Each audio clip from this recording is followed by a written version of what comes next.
इस दुनिया में हर चीज की कीमत होती है। अगर कोई व्यक्ति सफल है तो निसंदेह उसने इस सफलता की कीमत को चुकाई होगी। गुड मॉर्निंग, मैं रुपेश।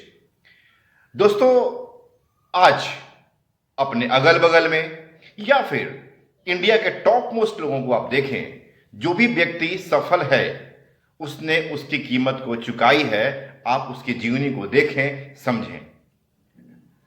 कहा गया है कि सफलता की अपनी कीमत होती है। आप अगर उसे चुकाने को तैयार हैं तो रियल में आप सफल होंगे।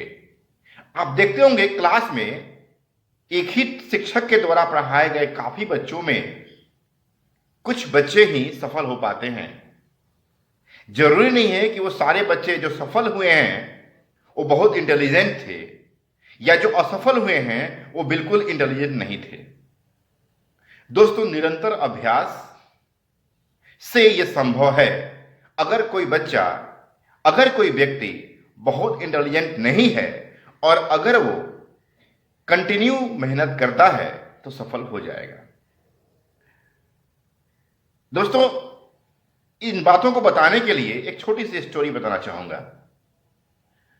बहुत घनी रात थी, बरसात वाली रात थी, घूप अंधेरा था, झिंगुर की बोलने की आवाज आ रही थी हल्की हल्की। मंदिर के प्रांगण में किसी के सुसकने की आवाज आई, सुबक सुबक कर रोने की आवाज आई। मूर्ति रूपी भगवान ने देखा और उस फर्श से पूछा, जो कि फर्श रो रहा था, पूछा कि क्या बात है कि तुम रो रहे हो इस रात में जहां कोई नहीं है? क्या कष्ट है कि तुम रो रहे हो? फर्श ने तो बोला कि छोड़िए, जाने दीजिए। पर उस मूर्ति रूपी भगवान ने पूछा कि नहीं, बताओ क्या बात है, मैं तुम्हारी कष्ट दूर कर सकता हूं। फर्श ने बोला, भगवान,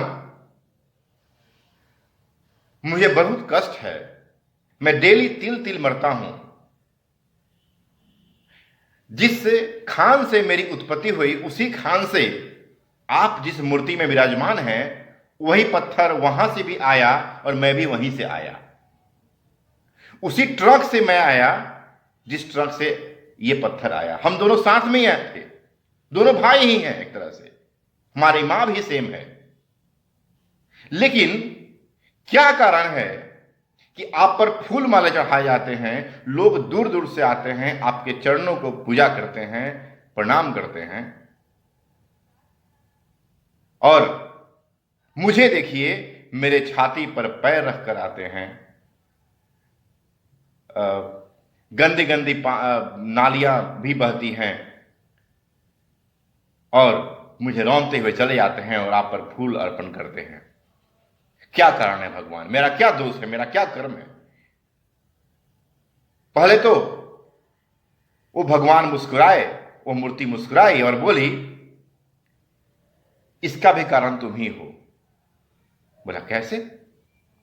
याद करो, जब वो मूर्तिकार मूर्ति बना रहा था, जब छेनी हथौड़ी से वार कर रहा था,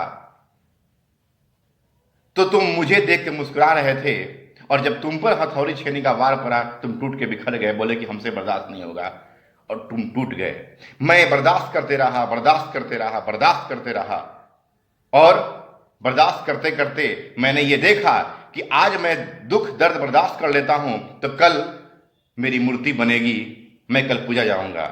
तुम्हें यह मालूम था, लेकिन तुमने बर्दाश्त नहीं किया और तुम टूट के बिखर गए, और तुमने उस समय उस जिंदगी को अच्छा समझा कि चलो मैं तो बच गया। और मैंने चूंकि दर्द बर्दाश्त किया, मैंने छेनी और हथौड़ी का वार को सहा, और देखो उसके बदौलत आज मेरी पूजा होती है, मेरा एक रूप बन गया, मेरा एक भगवान का रूप बन गया और मेरी पूजा होती है। तुम टूट के बिखर गए, इसलिए तुम फर्श बन गए और मैं भगवान बन गया। और लोग मेरी पूजा करते हैं क्योंकि मैंने दर्द बर्दाश्त किया था, मैंने उस तरह से मेहनत की थी, और तुम मेरे साथ ही आए, मेरे भाई ही रहे, हम दोनों एक ही कोख से पैदा हुए, और आज ये देखो कंडीशन क्या है। जिंदगी में जो भी कुछ आज हम हैं वो सिर्फ अपनी बदौलत हैं। हमें अपने तर्क शक्ति से, हमें अपने सोच से यह सोचना होगा कि हम जो कर रहे हैं उसे कहां पहुंचेंगे, और हमें जो दर्द और कष्ट मिल रहे हैं उसके बाद कौन सी अगली सुबह होगी। दोस्तों, सुबह होगी। आज जो दर्द है उसे बर्दाश्त करें, और आप जो कर रहे हैं कंटिन्यू करें, और अपने आप को अपडेट रखें कि आप जो कर रहे हैं आने वाले समय में अगर आपने ढंग से कर लिया तो फिर कल कहां होंगे। निसंदेह सफलता आपकी कदमों को चूमेगी। मिलता हूं मैंने अगली वीडियो में दोस्तों। Thank you, thank you, thank you.